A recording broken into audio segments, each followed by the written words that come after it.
1857 का विद्रोह अचानक से उपजा विद्रोह नहीं था, बल्कि कई छोटे छोटे विद्रोह की संगठित प्रतिक्रिया थी। तो नाराजगी तो पहले से ही थी, और नाराजगी में बहुत से कारक कौन कौन थे?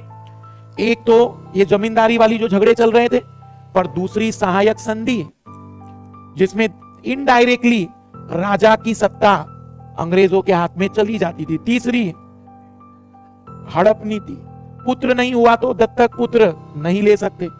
चौथा, यहाँ के जितने सैनिक थे, कहाँ के? अंग्रेजों के, उसमें भी भारतीय सैनिकों के साथ दुर्व्यवहार होता था। भारतीय सैनिकों को वो सम्मान नहीं मिलता था जो अंग्रेजी सैनिकों को मिलता था।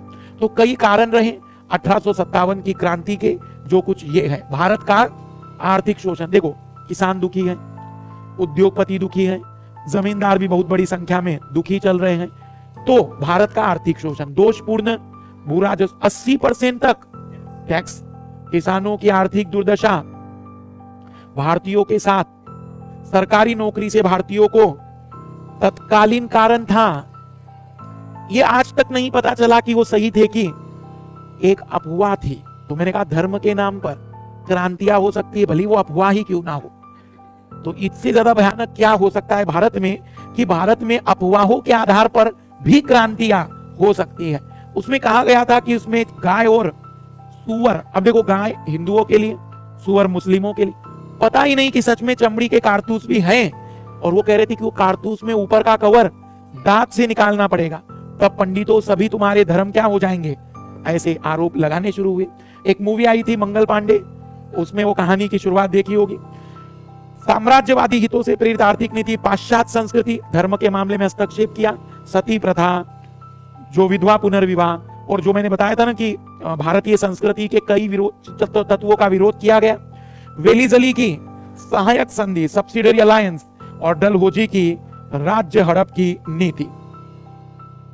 सहायक संधि होती थी मैत्री संधि, देखो नाम तो क्या रखा है, मैत्री संधि 1798 से 1805 के दौरान शुरू हुई।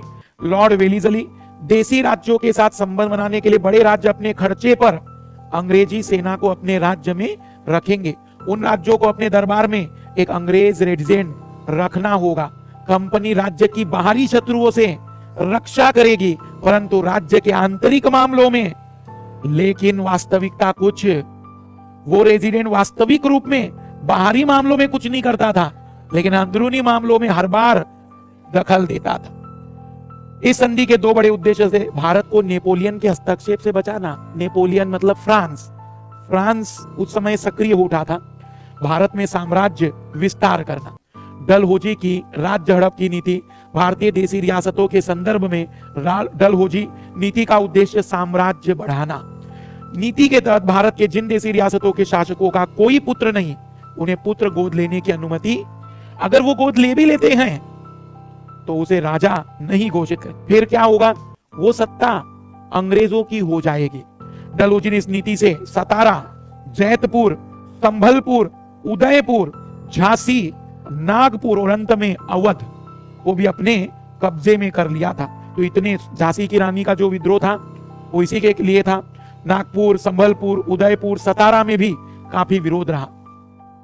बाकी सामाजिक और धार्मिक कारणों की बात करें तो सती प्रथा उन्मूलन अधिनियम आया था 1800, हिंदू विधवा पुनर्विवाह अधिनियम आया, धार्मिक निर्योग्यता अधिनियम 1905, ये बाद का है लेकिन कानून धर्म से जुड़ा है।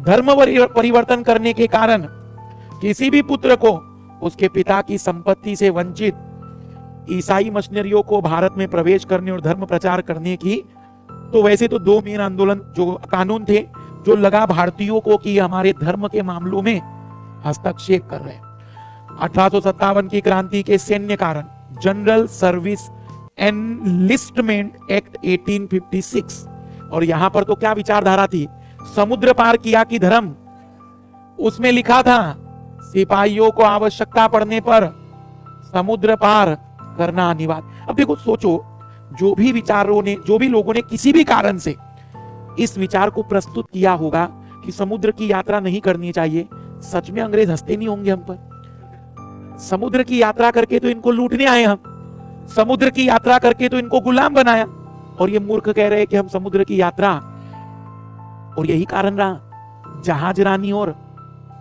जहाजों का विकास, क्योंकि अकबर को भी जमाने में पता होगा जहाज बना तो लूंगा, जाएगा कौन। और वे लोग जहाज बना बनाकर, कोलंबस जा रहा है उधर अमेरिका में, इधर आ गया वास्को डी गामा, कोई ऑस्ट्रेलिया पहुंच रहा है, और हम लोग कह रहे हैं कि हम समुद्र की यात्रा हमारा धर्म। तो ऑब्वियसली हमारी बुद्धिजीविता कहीं ना कहीं घास चरने गई होगी।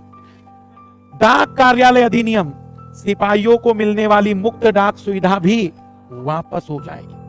एक और बड़ी चीज थी, देखो क्या होता था पुराने टाइम में, जो राजा होते थे ना, राजा जिनके सैनिक रहते थे, जब वो रिटायर होते थे तो उनको एक जमीन मिल जाती थी जिस पर उन्हें कभी टैक्स देना, और ये लोग उन सैनिकों से भी टैक्स मांगने लगे। तो उन सैनिकों ने भी कहीं ना कहीं विद्रोह का मतलब जो फ्लो है उसको बढ़ाने में मदद की। 1857 की क्रांति में आर्थिक कारक थे। ब्रिटिश शासन ने ग्रामीण आत्मनिर्भरता को समाप्त कर दिया था, क्योंकि जो छोटे छोटे उद्योग थे वो पूरी तरह से खत्म हो गए थे। कृषि का वाणिज्यीकरण, कृषक वर्ग पर बोझ बढ़ा क्योंकि अनाज उत्पादन करने नहीं दे रहे हैं। मुक्त व्यापार नीति को अपनाने से उद्योगों की स्थापना को हतोत्साहित करने और धन के बहिर्गमन आदि कारणों ने अर्थव्यवस्था को बुरी तरह नष्ट कर दिया। क्रांति का प्रारंभ, बैरकपुर छावनी के 34वीं बटालियन के मंगल पांडे मतलब विद्रोह की शुरुआत यही से होगी। चर्बी युक्त कारतूस के प्रयोग से इनकार। 29 मार्च 1857 को मंगल पांडे ने आदेश देने वाले अधिकारी को ही गोली मार दी। जैसे ही उन्हें गोली मारी, 8 अप्रैल 1857 को मंगल पांडे को फांसी मिली। माय गॉड, ये अद्भुत सहयोग है। हम चाहेंगे कि कुछ भी हो, फिर भी मंगल पांडे ने भारतीयों के अंदर विरोध करने और इन अंग्रेजों के सामने विरोध के रूप में खड़े होने का साहस दिया और कहा कि ये समय है हमें एक साथ खड़े होने का। क्रांति का प्रारंभ ठीक 1 महीने बाद 10 मई मेरठ की छावनी से 20वीं बटालियन के द्वारा 12 मई दिल्ली पर अधिकार और बहादुर शाह जफर को क्रांति का नेता घोषित।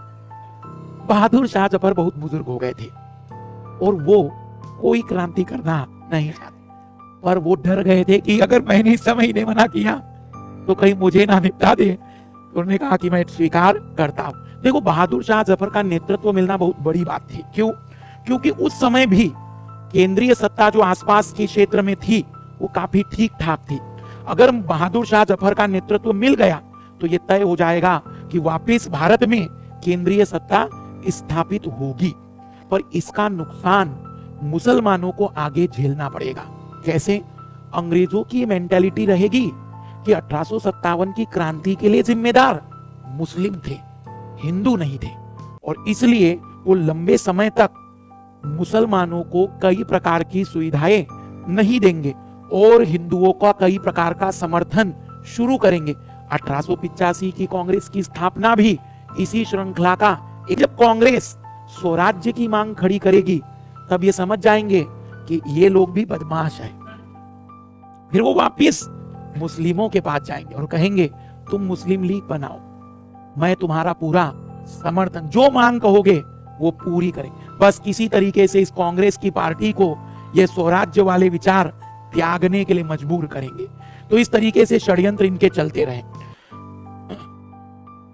इसका दिल्ली मतलब आक्रमण 11 मई को, 10 मई को निकले होंगे तो 11 मई तक आ गए होंगे, बिल्कुल आ गए होंगे। शायद 12 मई को जफर साहब ने स्वीकार कर लिया होगा कि मैं अब तैयार हूं क्रांति को प्रारंभ करने के लिए।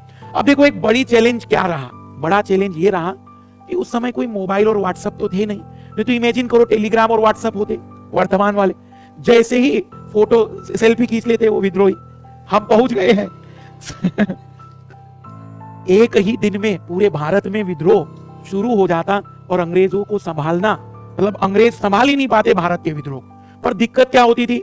दिल्ली का विद्रोह जब दिल्ली से दूसरे शहर पहुंचा तब तक बाकी जगह सब शांति है, तो दूसरी जगह जब पहुंचेगा तो पूरी सेना उनकी वहां पहुंच जाएगी, फिर तीसरी जगह पहुंचेगा।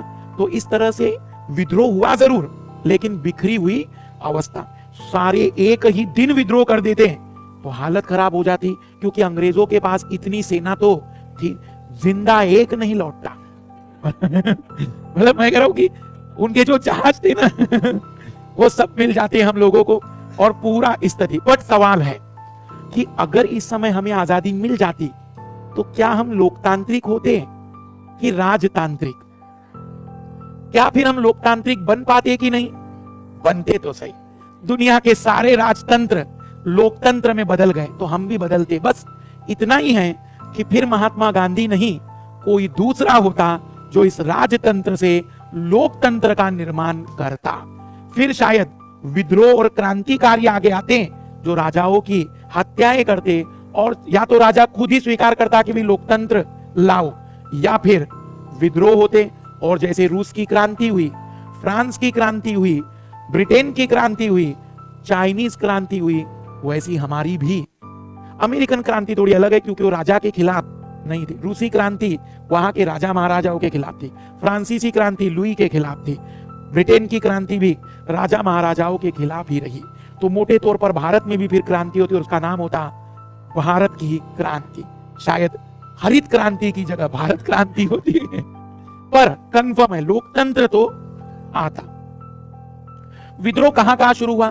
तो मुगल सम्राट बहादुर शाह जफर द्वारा औपचारिक केंद्रीय नेतृत्व मिला, पर वास्तविक नेतृत्व किसके पास था? जनरल बख्त खां के पास।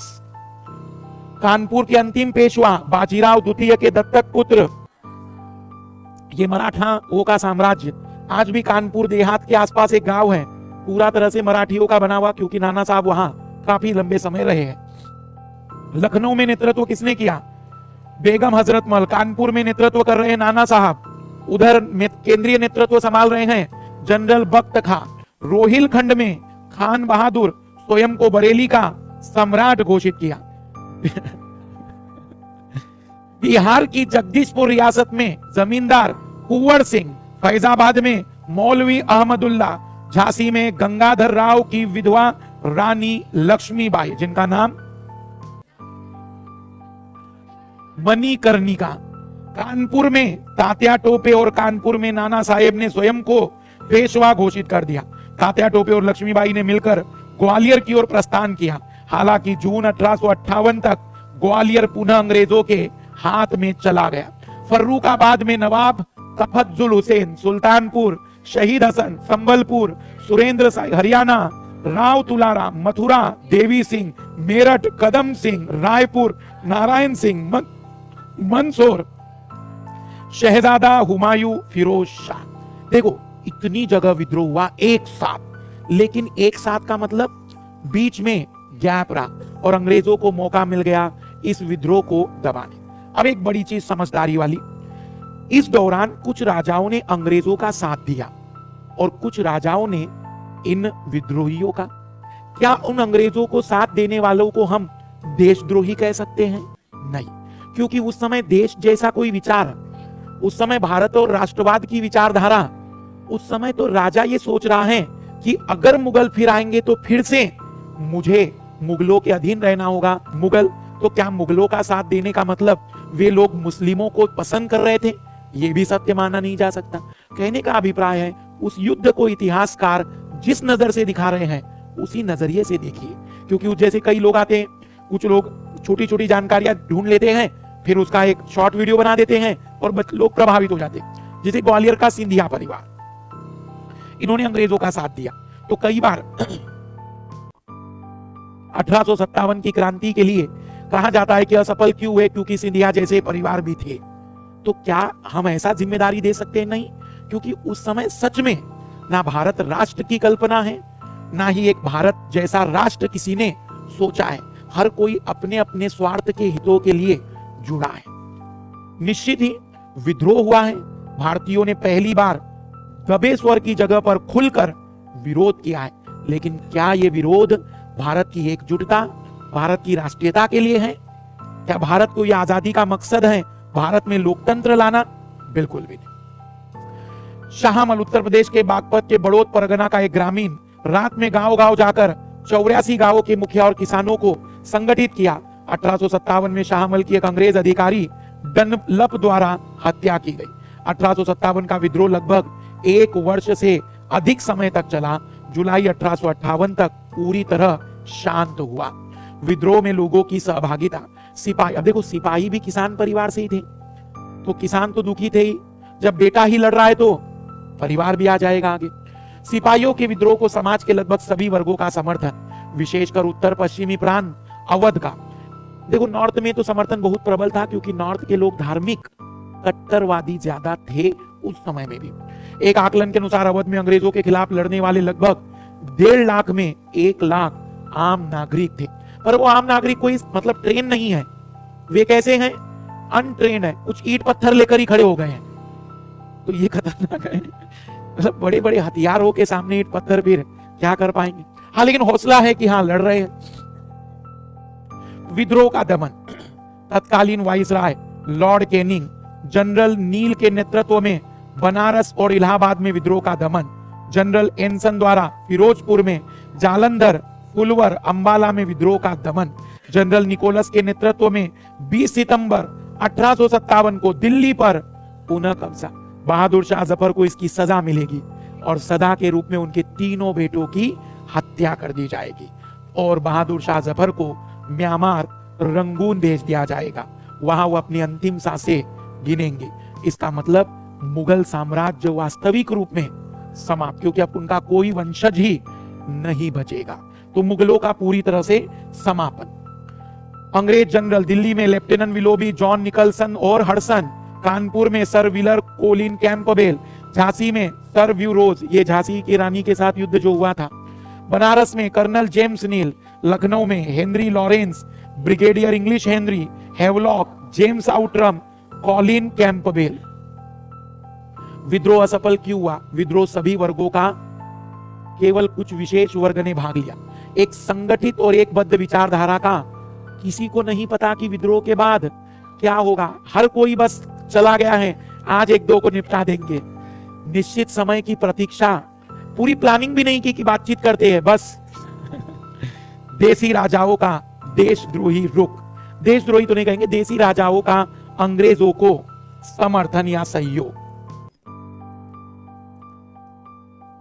सांप्रदायिकता का खेल, कई जगह पर राजा हिंदू थे तो वहां पर विद्रोही मुस्लिम रहे, मुस्लिम हिंदू थे मतलब मुस्लिम राजा था तो हिंदू विद्रोही रहे। संपूर्ण देश में प्रसारित नहीं हुआ। पटियाला, सिंध, अन्य सिख सरदार, कश्मीर के महाराजा, ग्वालियर के सिंधिया, इंदौर के होलकर विद्रोह में शामिल नहीं हुए। वैसे सिंधिया शामिल हुए अंग्रेजों की तरफ से। अधिकतर दक्षिण भारत विद्रोह से, तो दक्षिण भारत को पता ही नहीं ऊपर विद्रोह चल रहा है, नीचे मतलब लोग शांति से जीवन यापन कर रहे हैं। एक आकलन के अनुसार कुल क्षेत्र का 1/4, कुल जनसंख्या का 10वां हिस्सा इस विद्रोह से प्रभावित नहीं हुआ। शस्त्रार्थों का अभाव, मतलब बड़े आधुनिक शस्त्र नहीं थे, सहायक साधनों का अभाव और सैनिक संख्या में अंतर। सैनिक संख्या मतलब हमारे सैनिक संख्या में जो थे वो केवल उन सैनिकों की बातचीत थी जो विद्रोही थे, जिन राजाओं ने साथ दिया। बाकी अधिकतर सैनिक तो या तो राजाओं ने भाग ही नहीं लिया या विरोध में भाग लिया। विद्रोह की प्रकृति, जेट रॉबर्टसन क्या कहता है, लेखक है ये इतिहासकार, सिपाही विद्रोह है। सर जॉन लॉरेंस, गाय की चर्बी से उत्पन्न सैनिक असंत। एडवर्ड थॉमसन, जीटी गैरेट कहता है सिपाही विद्रोह अथवा अनाधिकृत राजाओं तथा जमींदारों का अनियोजित प्रयत्न अथवा सीमित किसान युद्ध। विलियम हावर्ड रसेल कहता है धार्मिक युद्ध। अब भारतीय लोग आएंगे, भारतीय लोगों ने इतिहास लिखा। मजूमदार साहब कहते सैनिक विद्रोह से बढ़कर कुछ नहीं। जेम्स आउटरम, मुसलमानों का षड्यंत्र। पंडित जवाहरलाल नेहरू, स्वतंत्रता प्राप्ति के लिए भारतीय जनता का संगठित। अब ये भी देशभक्ति से ज्यादा ही प्रभावित हुए। संगठित होता तो असफल, और केवल साधारण विद्रोह होता तो अंग्रेजों की हालत नहीं खराब होती। मतलब विद्रोह मध्य का है, ना पूरी तरह से संगठित है ना पूरी तरह से सैनिक विद्रोह, क्योंकि सैनिक विद्रोह इतने बड़े स्तर पर नहीं होता। मतलब सैनिक विद्रोह से बढ़कर है, लेकिन वो राष्ट्रवादी संगठनिक विद्रोह नहीं है। मेकार की भारतीयों का अंग्रेजों के विरुद्ध धार्मिक सैन्य शक्तियों के साथ राष्ट्रीय अस्मिता के लिए लड़ा गया युद्ध।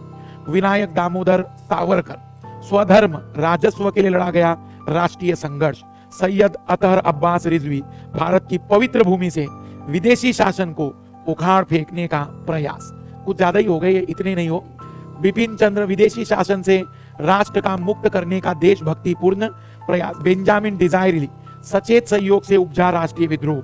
जॉन ब्रूस नॉर्टन, इतने भी नहीं, एक दो याद रखना कभी मेंस के लिए। विद्रोह का बड़ा परिणाम हुआ, लेकिन सबसे पहले तो ये जो ईस्ट इंडिया कंपनी चल रही थी इसको खत्म किया। खत्म क्या मतलब, उनको कहा कि तुम अब केवल व्यापार करो, शासन की पूरी जिम्मेदारी अब ब्रिटेन की पार्लियामेंट देखेगी। और 1858 का कानून पारित हुआ। सबसे बड़ी लाभ किसको मिले, राजाओं को, क्योंकि अंग्रेजों ने जान लिया अगर राजाओं का सपोर्ट नहीं मिलता इंडियन तो इनका रहना नामुमकिन था। तो उनकी जो चैलेंजेस थे वो दो बड़े थे, ये सहायक संधि बंद की जाए और हड़प नीति को भी त्यागा जाए। और इसी दोनों नीतियों को स्वीकार कर लिया और अंग्रेजों ने 1858 के कानून में क्लियरली कहा कि अब हम किसी भी भारतीय राजा के शासन को अपने कब्जे में वैसे कर लिया, जिनको करना था सतारा, झांसी, बहुत कुछ हो गया था उनके हाथ में। भारत के लिए भारत शासन अधिनियम 1858 आया। भारत का शासन ईस्ट इंडिया कंपनी की जगह सीधा ब्रिटिश क्राउन के पास। भारत के लिए राजकीय सचिव की नियुक्ति। सेना में यूरोपियन की संख्या अब डर गई है कि भारतीय लोग विद्रोह कर सकते हैं। भारतीय सैनिकों की जाति, समुदाय और क्षेत्र के आधार पर रेजिमेंट। और ईसाइयों से कहा तुम्हें धर्म प्रचार करना है तुम करो, मुझसे कोई सहायता की उम्मीद मत करना, क्योंकि भारतीय लोग धर्म के मामले में विद्रोह कर सकते। इसलिए ईसाइयों को पूरी तरह से समर्थन देना बंद किया गया। और इसलिए फिर ईसाइयों ने जिन जिन जगह तक संभावना हो सकती थी वहीं पर मिशनरी के कार्यक्रम लाए। सेना विलय योजना 1861, कंपनी के यूरोपियन सैनिक ब्रिटिश क्राउन के अधीन कर दिए गए। यूरोपियन सेना का समय समय पर दौरा करने की बटालियन, लिक्ड बटालियन योजना लाई। फूट डालो और राज करो की नीति, देसी रियासतों की विलय की नीति का त्याग, क्षेत्र विस्तार की नीति का त्याग, भारतीयों की सामाजिक और धार्मिक मान्यताओं का सम्मान, भूपति, जमींदार, राजकुमारों के संरक्षण की नीति का अनुसरण, भूमि के लिए निर्धारित लगान और समय की गारंटी के लिए एक नवीन कृषि नीति। देखो, मोटे तौर पर अंग्रेज ये समझ गए कि यहाँ का जो शोषक वर्ग है इसके खिलाफ मत जाओ, इनको अपने साथ मिलाओ और कहो कि आओ मिलकर बचे हुए का शोषण करते हैं। 1858 का कानून कुछ और नहीं बल्कि अपने शोषण में भारतीय शोषक वर्ग को जोड़ देना था। और इसी के कारण फिर भारतीयों का शोषण और भी बढ़ गया। स्थानीय सरकारों को करारोपण की कुछ मदों को सौंपकर वित्तीय व्यवस्था का डिसेंट्रलाइजेशन किया गया। पाश्चात्य संस्कृति को प्रोत्साहित करने वाली शिक्षा नीति का अनुसरण किया गया, क्योंकि 1853 में एक कमेटी बनी थी, अगर किसी को याद हो,